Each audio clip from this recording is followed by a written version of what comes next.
Good afternoon, ladies and gentlemen. Welcome to Constructing the Clubhouse, the world's #1 comedy podcast about starting a comedy club in Barcelona during a pandemic. I'm your host, Dr. Matthew John. Joining me, Johnny Boy Ellis. Hello, everybody. Johnny, we've got a great show today, yeah? Yes, I think we do. I think I've got some interesting ideas Yeah. that I've thought of recently. You sent me a text this morning that I thought was really funny because you said, I want to read it exactly. I've got some thoughts that I think are interesting. Of course you do.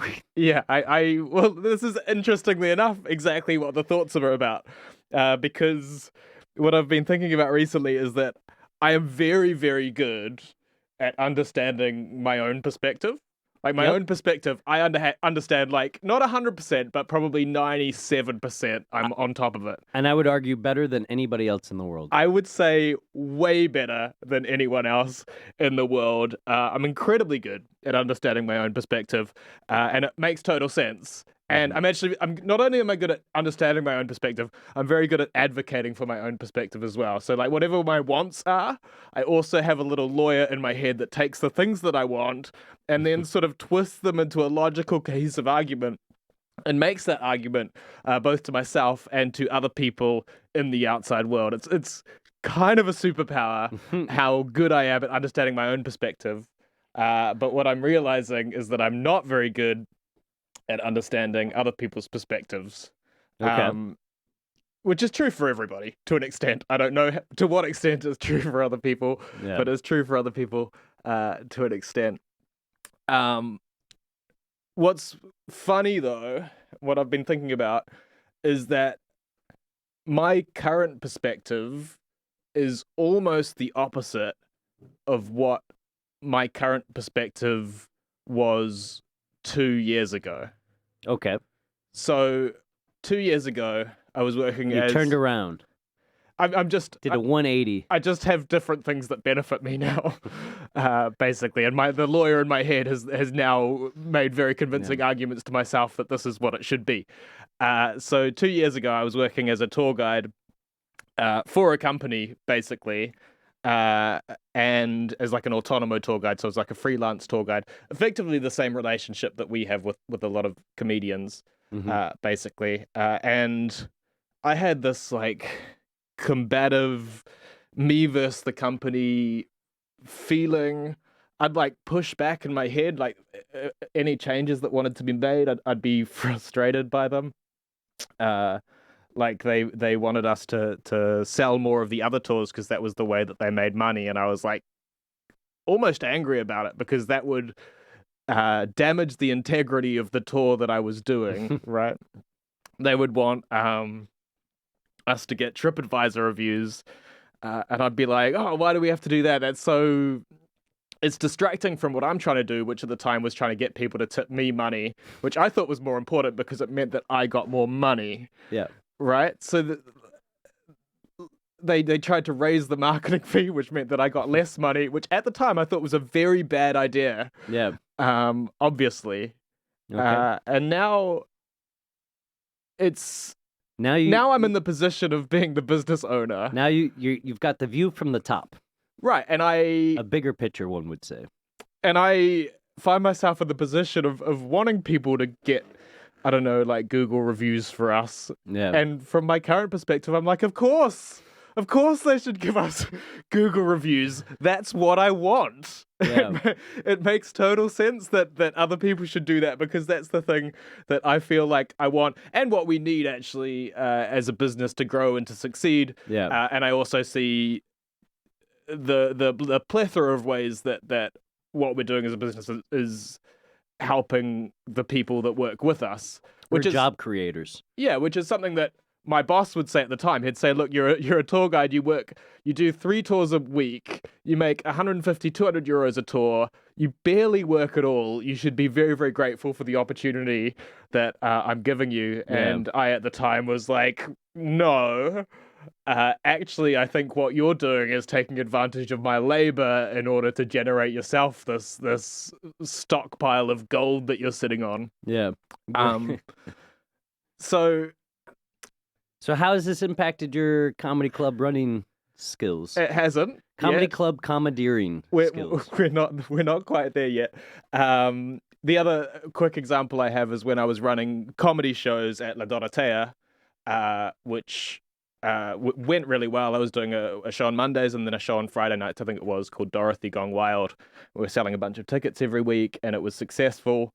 But whenever I would want to make changes around the place, or I'd sort of point stuff out, or I'd be like, oh, can we do this? I felt like there was some resistance, or that the people running the bar didn't appreciate the importance of the thing that I was doing. The thing that they didn't care as Yeah. much about the thing that I cared most about as I cared about the thing that I cared most about. Yeah. Right? There was one example of a time where the air conditioning broke, and it was the height of summer, so we were like packing out the room. Oh, I remember this. And people were like sweating like crazy, and it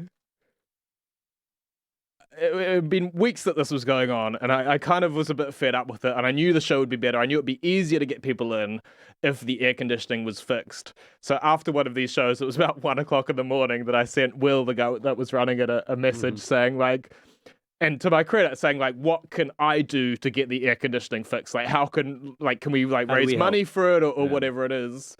But he, now looking back, actually very kindly responded, look, I don't give a fuck about the air conditioning right now. And now that I'm much more in his position, I look back and go, yeah, he probably had a million other things that were way more important Yeah. that he was busy worrying about. And look, I mean, sure enough, less than a couple of months later, the whole place shut down because of issues with the neighbors and all sorts of things that I didn't see were happening, but were happening beyond my perspective that I had at the time.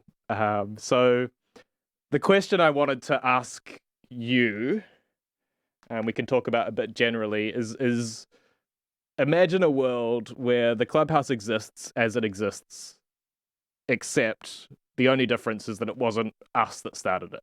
So Limerick shuts down, La Dorotea shuts down.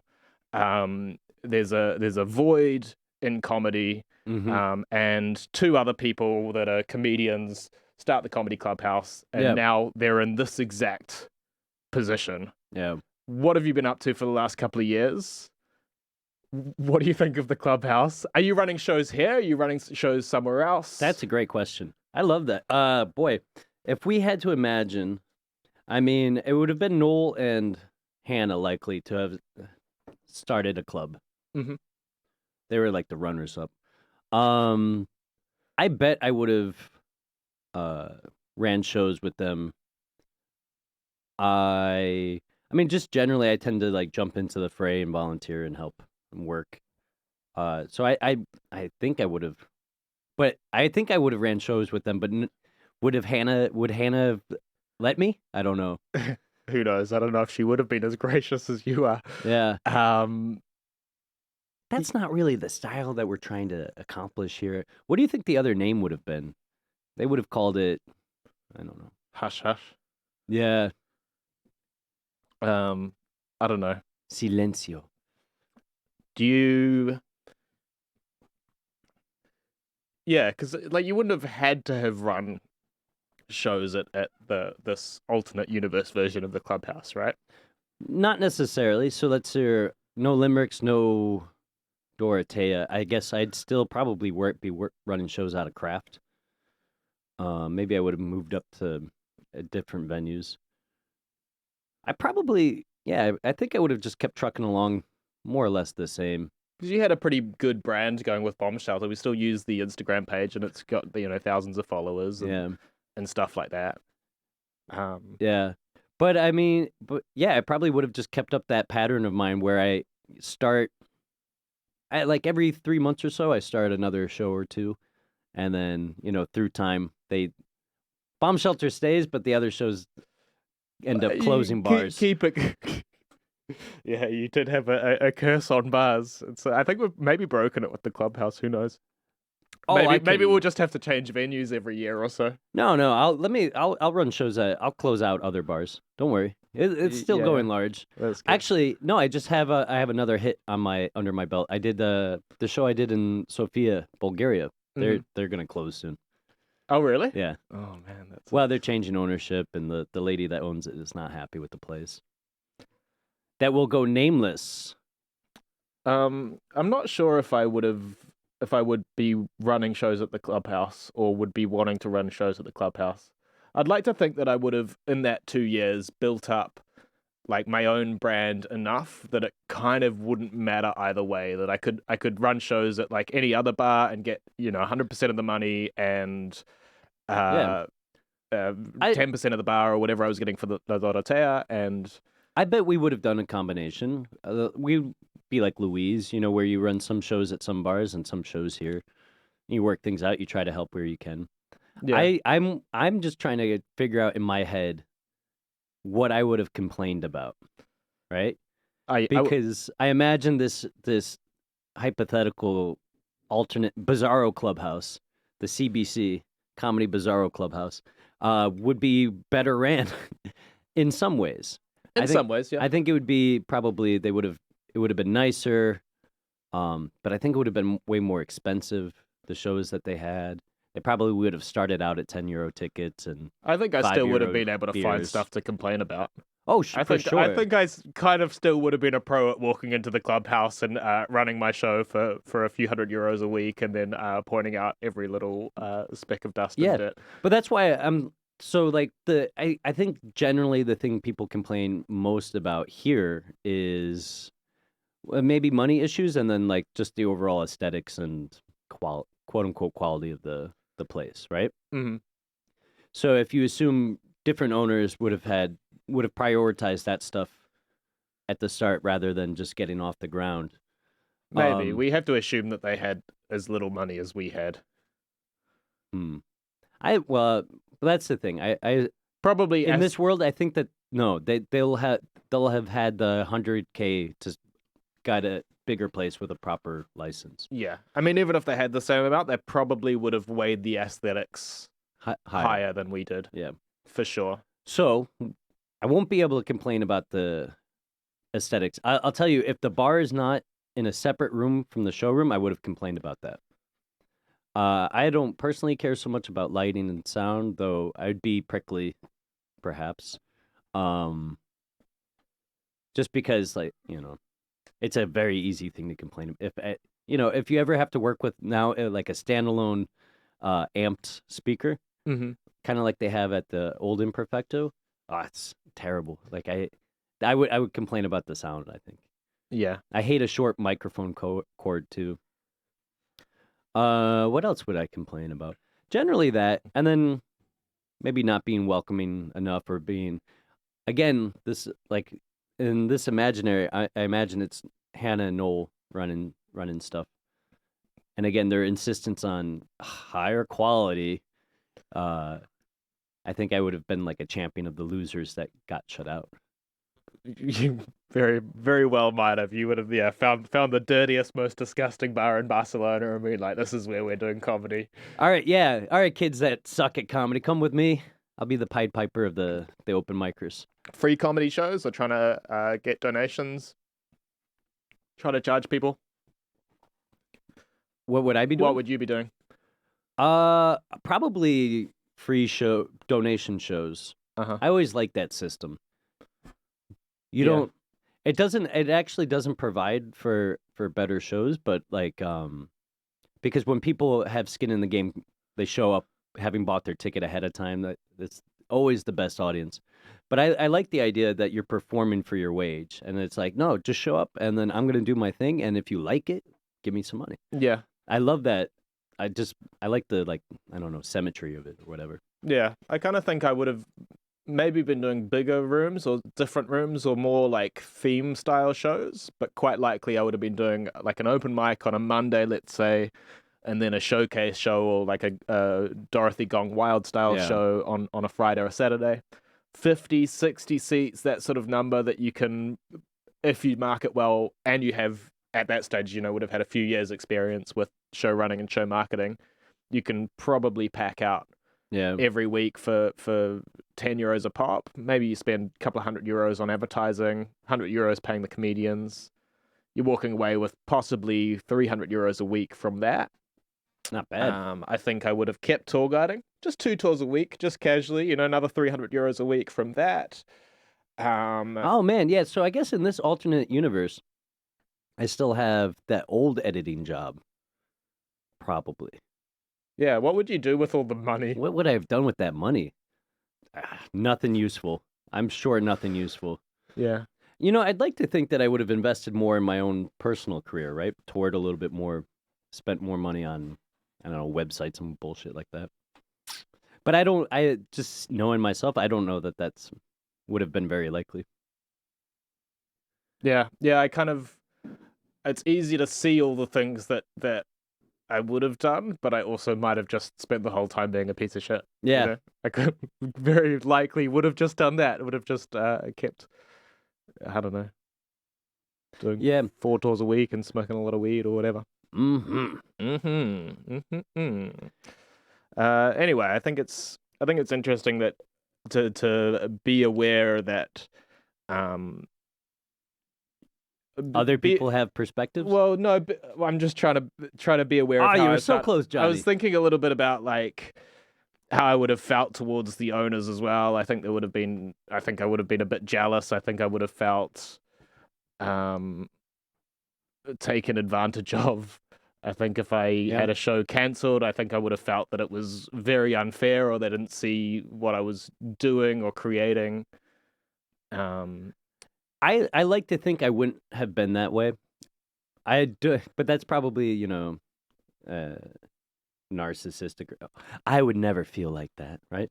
But actually, all right. So there's a chance that I'm going to say I would not have felt like that, and there's two explanations. Either A, I'm just full of shit, and I would have been as petty and I don't know bitter as everybody else, or B, and this is what I think is operational and what I think everybody should be doing. It's because I ran so many fucking shows and so many shows that die that I'm just am absolutely unfazed by any one particular show, right? Like, Yeah. if we have a bad week or a bad show, this just doesn't faze me, right? We here at the clubhouse, our goal is to have 1,000 shows this year, right? Like 1,000. So when we have somebody that's like, oh no, we started 5 minutes late, or this, it's like, don't worry about it. Or like, oh, I really fucked up hosting tonight. Yeah. There's 1,000 more.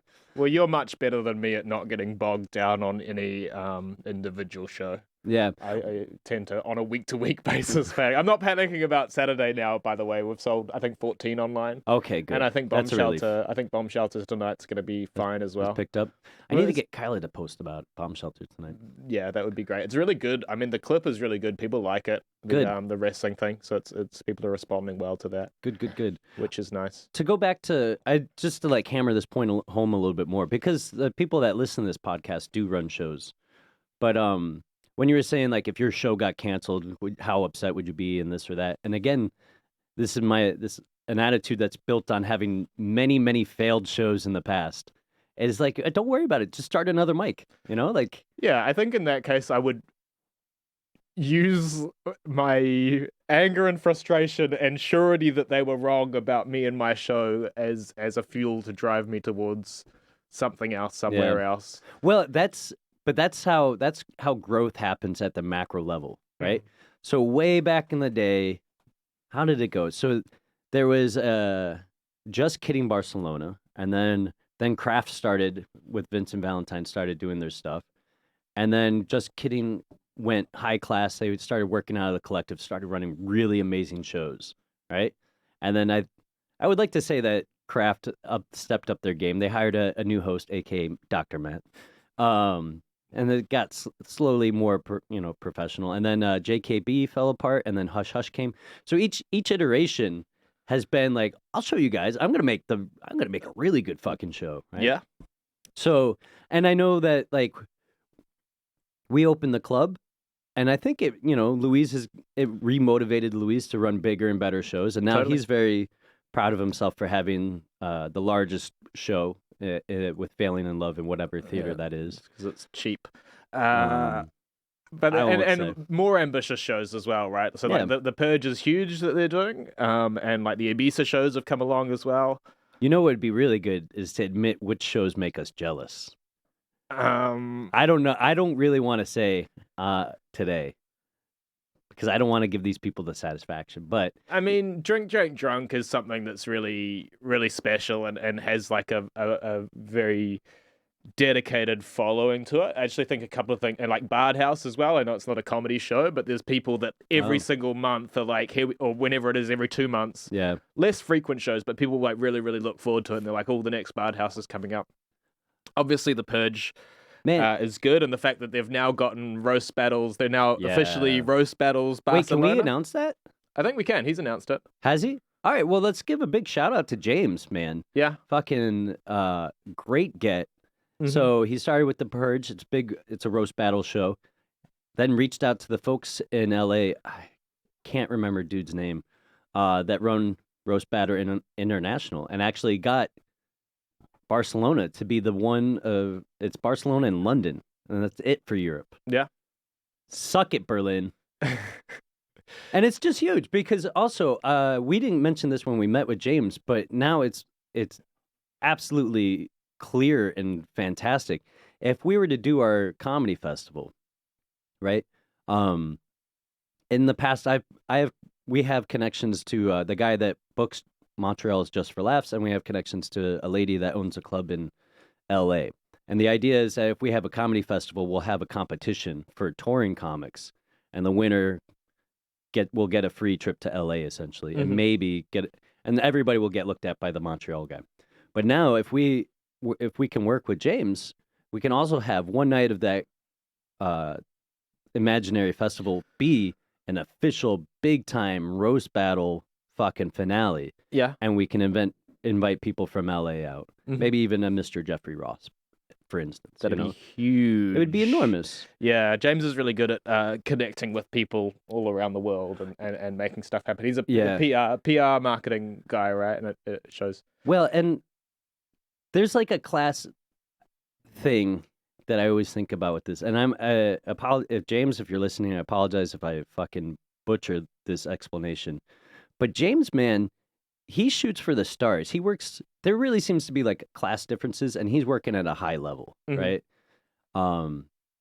He's always been interested in finding corporate sponsors for his events, and really just having like this show in Ibiza is a high level production. Totally. And then with Roast Battle International, it's kind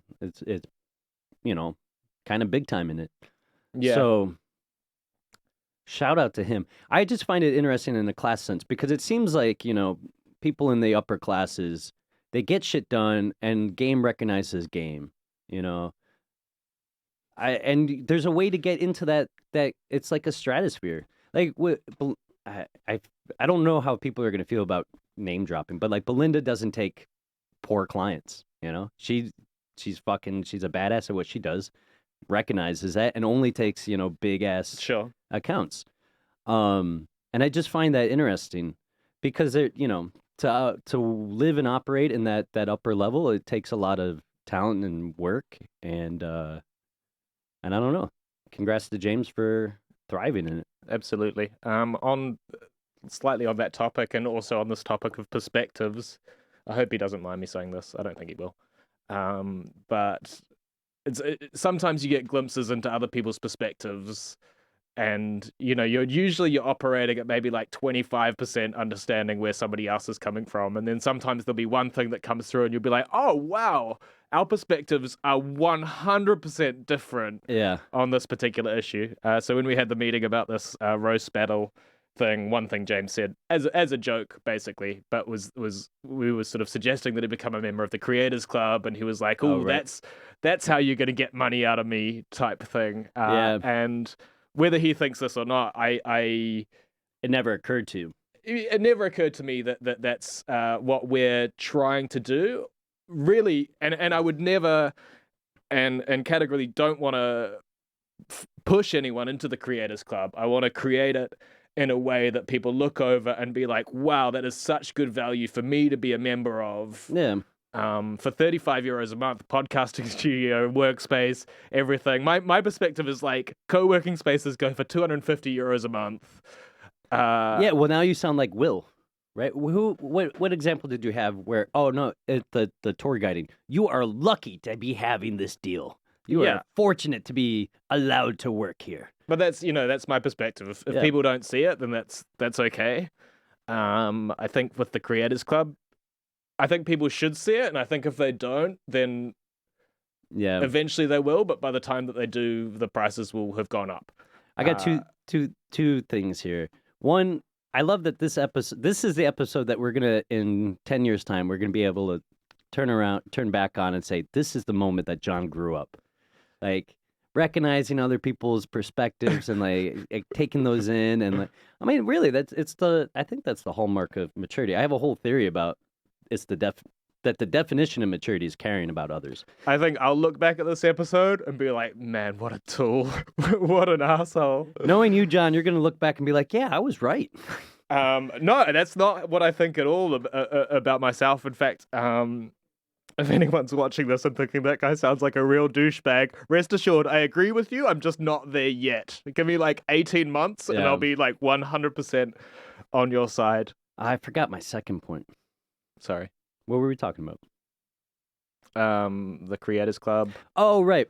So the second thing with the Creators Club, and it's completely, I would say, justified. There's a gap right now between what the Creators Club is meant to be and what we want out of it and what it is. And what it is right now is infinitely frustrating to its members. We're not open. It's hard to get in here. It's hard to use. Nobody knows how anything works. Nobody knows where anything is. Yeah. You know, it's disorganized. Now, it's supposed to be a club. It's supposed to be a group of us coming together to create shit together and in parallel, right? Everybody working together. And it's not there yet. And just today we were talking about how great it would be to have somebody that's around all the time that knew how OBS worked, you know, or the podcasting studio. Yeah, we got here this morning and we lent somebody else the studio this morning to record something. For free, because we like them. And then I come into the studio and everything's wrong and mixed up. And again, my perspective is like, look, if someone's doing you a huge favor and letting you use their studio for free, at least leave stuff the way that that it was when you arrived. I don't even want to speculate on what his perspective was. Well, like I said, I could almost guarantee you that he thought he did. He thought he left it exactly the way he didn't realize, because the thing with the OBS and the screens, it looked very different. It looked like everything was fucked. And really, it was just moving a couple windows around. Yeah. So he obviously wouldn't have appreciated how little we know about the software that we're lending him, right? So obviously, if we knew it inside out, then it's 2 clicks and it's easy, but we don't. Every time I sit down to try to record here, it's daunting. You know, it's very intimidating. The software has too many options. And also this room has 6 cameras, 12 channels, 4 mics, you know, there's a lot going on. And again, what the Creators Club really needs is somebody, it needs a leader. It needs somebody to like dedicate their time and life to this thing and get it moving. Yeah. And that guy should be me, but I need to smoke weed 3 times a day. Yeah. Well, I've gotten like a little better at running the equipment, and I am at the stage where I can teach people to use the equipment for the most part and stuff like that. Yeah. But, I'm also doing a million other things here. So what I need is like, if I'm going to teach someone to use it, and I don't mind showing someone 3 times, 4 times, as long as every single time I'm showing them, they're sitting there trying to learn how to use it. If they learned something new each time, that would be great. Right. Instead of like, the attitude can't be like, set it up for me. I'm ready to go. Set it up for me. and then send me the file afterwards and all of that. Yeah. You know, it's not. That's, I would say one of the biggest issues personally for me versus the Creators Club is people that have a kind of a service minded idea of it, right? They think, hey, I paid for this thing, I should be treated like a client and a customer. Yeah. Which means, you know, asking for a thing and receiving it like that, having somebody on hand to attend to you and fix this or that or find whatever. And it's not there. It's not McDonald's, you know? It's not, you can't order things. Yeah. It needs to be right now, it needs to be a collaboration with all hands. So the other day we had somebody who is very interested in recording out of here, right? And then they noticed a problem that they felt was going to prohibit them from making a good enough podcast for the whatever network that they were on or whatever, right? Yeah. And at this point, this person has they didn't realize it, I think, but there's a choice. Either you work to fix the problem, and then that's not a problem anymore for everybody, or you say, it's not good enough for me, I'm going elsewhere, and you go find a proper studio, right? Which is, it's fair, but it's kind of short-sighted on their part, going to a new studio. Yeah, one thing I wanted to talk about today, and we don't have time, so we should wrap up. But I wanted to talk about just generally, both for us and for other bars as well, if comedians are going to other bars, like what makes a good comedy show, and how can you make a show that a bar is going to want to have you every single week doing your show at? Maybe we do it on another episode. But one example of that is like you can come in and before your show be like, put music on for me. And then you do that every single week, and then you're basically wasting someone's time. Or you can come in and be like, what do I need to do to put music on? Yeah. And then you know how to do it, so you're not wasting anyone's time apart from the very first time. And you get to pick exactly the music you want to play. You get to turn the sound down exactly when you want. You get to slowly crank up the music before the show starts. So like it's better in every single way because you're the one in charge of the show, and you're taking a creative direction and taking some technical responsibility. Yeah. Anyway, I just to wrap up, my idea with this whole thing on perspectives now is that I want, at the very least, people to understand as much of my perspective as possible, so that at the very least, if they're angry at me or they're disagreeing with me, they're disagreeing with the things that I think in my head and the things that I feel, rather than some effigy of me that doesn't actually exist. A straw man. And you will, of course, work to understand their perspective as well, I don't know that I have time. No, I do want to, and certainly for the people that I'm working closely with, I want to... I do want to understand where they're coming from and how they feel about stuff. Good. Yeah, and together we'll work and the world will be a better place. Real quick, though, while we're on constructing the clubhouse, a big shout out to John Ellis, who replaced some light bulbs here at the club, made a wonderful aesthetic difference in the showroom, and has already been commented on, to me personally, 3 or 4 times. Sweet. Yeah, it's a lot nicer. We could almost try running shows with the lights on in there, I think. You could definitely try it. I wouldn't do it. Filming stuff. Once we have the dimmer. Get out. Oh, yeah. Actually, I was thinking about other lighting things that we can do here. But, folks, you'll have to tune in next week to find out what other changes we're going to try to do while keeping this slapdash fucking comedy club together. If we mentioned you by name and misstated your views on something, we apologize. Of course, we love you all. Big shout out to the successes in our lives, Mr. James Regal and Belinda Filippelli. And Luke McGinsky we mentioned as well as a Louise Vendray. Inspiration. Yeah. Do you think we shout out all of our listeners every single podcast? I try to. Absolutely. We do our best. There's like 6 of them. No, there's like Marnie, Javi, there's like 100 an Mihai. Episode at the moment. No shit. Yeah. 100. Yeah, about 100 an episode. Folks, you're getting stronger. Yeah. The numbers are growing. All right, guys, but we really got to go. We've got big stuff planned for this Friday's Bomb Shelter. You'll find out about it if you follow our channel. So be sure to like a button and ring a bell and subscribe to whatever. And join us next week. This has been Constructing the Clubhouse. I've been Dr. Matt. And I've been John Ellis. Peace.